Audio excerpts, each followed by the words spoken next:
Pour améliorer la mobilité, il faut d'abord la penser, puis avoir les outils pour la concevoir et la simuler. C'est en tout cas le point de vue et l'approche de Dassault Systèmes qui, notamment via son fameux jumeau numérique, donne à voir une innovation véritablement de rupture qui répond aux exigences de la mobilité moderne.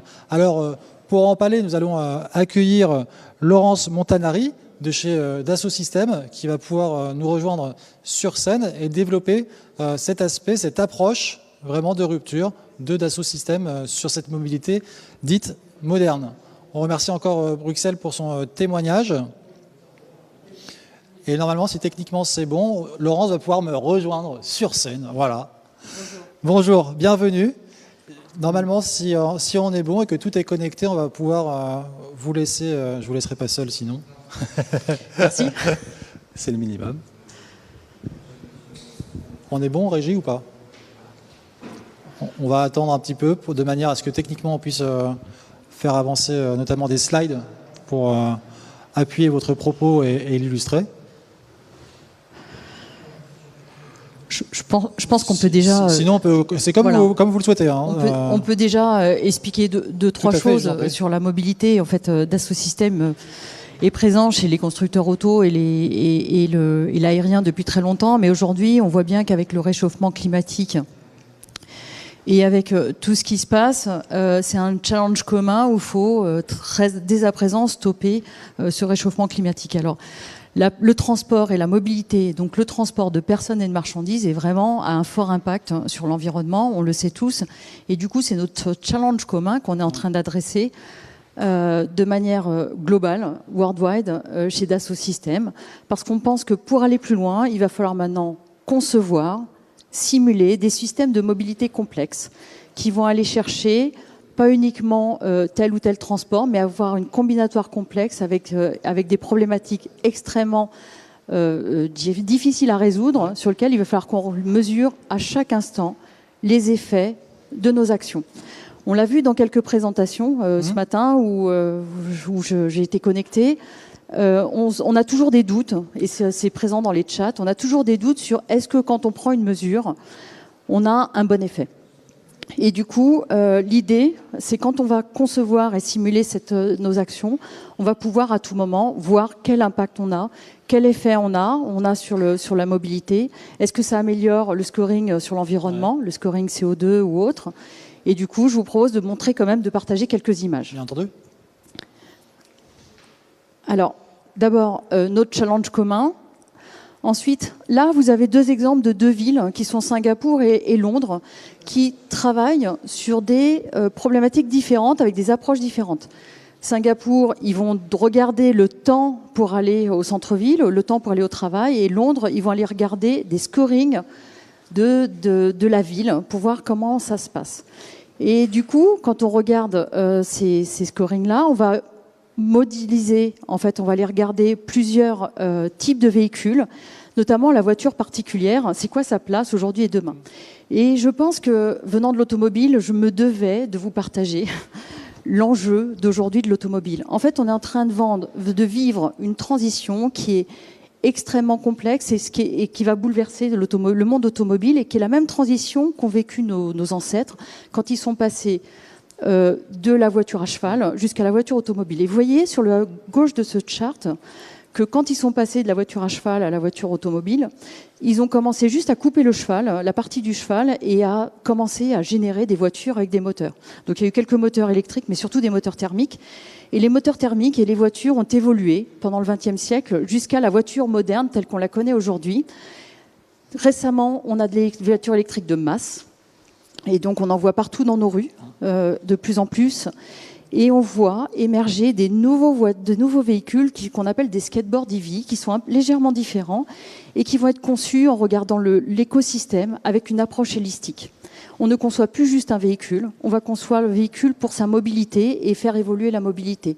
Donc, il y aura de moins en moins de coffres parce qu'on n'en a pas souvent besoin. Dans le principe d'usage et voilà. Moins de possession. Voilà, c'est ça. On va partir dans l'usage et regarder cet usage. Et j'en viens à Dassault Systèmes. C'est quoi notre raison d'être? En fait, on a des univers, et notre raison d'être, c'est d'imaginer les innovations capables d'harmoniser les produits, la nature et la vie.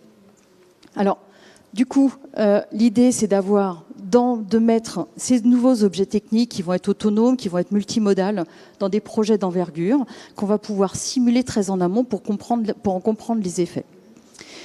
Du coup, on prend le jumeau numérique d'une ville, parce que l'important, c'est d'adapter ces projets-là au contexte de telle ou telle ville. Donc là, vous avez l'exemple de Singapour. Et on va aller dans un milieu immersif pour aller regarder l'impact et que vit l'usager demain. Le multimodal, il est très compliqué puisqu'on doit adresser des transports de masse, des transports particuliers, des transports en sharing, de la micromobilité. Et on voit qu'on peut les adresser sur 6 différents axes qui sont par exemple l'empreinte au sol par le passager que prend le moyen de transport, le kilométrage, l'autonomie qui va dépendre de l'étendue de la ville, comment elle est étendue, la maintenance, est-ce que je sais maintenir ces différents objets et le coût de maintenance, l'automatisation des différents véhicules, l'énergie par passager, par kilomètre, la recharge, mon potentiel de recharge, tout ça, c'est quand même assez complexe. Et du coup, on voit bien que chacun de ces transports ne va pas adresser les mêmes enjeux. Il y a autant d'enjeux de déplacement que de localisation, finalement, et d'usagers. Oui, et puis il va y avoir le premier kilomètre, le dernier kilomètre, le transport de masse au milieu. Donc tout ça doit être modélisé. Et en plus, on voit bien, l'hydrogène a été évoqué ce matin, qu'on doit souvent compléter nos dispositifs avec des véhicules ou des moyens de transport qu'on n'a pas. Donc par exemple, on va aller chercher là de l'hydrogène. Donc en abscisse et en ordonnée, vous avez les principaux acteurs de l'hydrogène et ceux qui font les briques techniques qui vont permettre d'adresser les différents véhicules. Et vous allez pouvoir très rapidement générer un environnement collaboratif avec les différents partenaires que vous allez trouver pour compléter l'offre. L'environnement collaboratif, il va avoir quoi? Il va avoir de la gestion de projet, multi-acteurs. Il va avoir aussi du jumeau numérique. Comment on peut en faire un service de proximité. Et du coup, c'est, je dirais, à l'infini, aux besoins de chacune des métropoles, des villes ou des enjeux de mobilité qu'on doit compléter. Continuons maintenant. On va rentrer un peu dans la technique. Dassault Systèmes aussi a beaucoup de simulations très technologiques pour les différents véhicules qu'on peut utiliser. Et on va aller carrément faire de la simulation très pure dans les moteurs, dans les batteries. Pour aller jusqu'au cœur du moteur, quoi. Voilà, vous allez vraiment au bout de l'innovation parce que technique. Moi, je vois plein de villes, j'en ai vu pas mal jusqu'à présent dans mes différents postes. Et il y a des villes qui ont besoin de monter des pentes très raides. Et il faut être sûr que votre petite navette, demain, elle arrivera en haut de la pente, même si elle est chargée. Voilà. Et quand on continue, à la fin, on va avoir dans notre navette un scoring sur l'environnement qui est en lecture directe. Alors, le scoring sur l'environnement, c'est pas uniquement le CO2, on pense souvent au CO2. Oui, il y a quoi derrière finalement le scoring? Donc, il va y avoir l'eau consommée pour le fabriquer, les matériaux rares qui sont consommés pour le fabriquer. On peut introduire une notion de maintenance, par exemple le train de pneus, est-ce que ça use souvent les pneus ou pas? Donc, vous aurez une vue partagée, consolidée autour des différents acteurs qui vous permet de partager où vous allez en mettant des nombres, des faits sur des sentiments. Et en temps réel. Et en temps réel. Très important. Ouais. Voilà. Continuons maintenant. Il est temps d'aller évaluer ce système de mobilité. J'ai beaucoup parlé de véhicules, mais là, on est en train de regarder également comment on va aller regarder l'expérience utilisateur.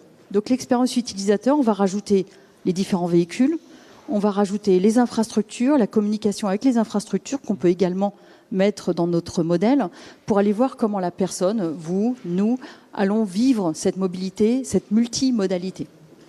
Et ensuite, du coup, dans ce système de mobilité, je vais commencer à le simuler. Et là, je vais voir entre le point A et le point B, qu'est-ce qui se passe?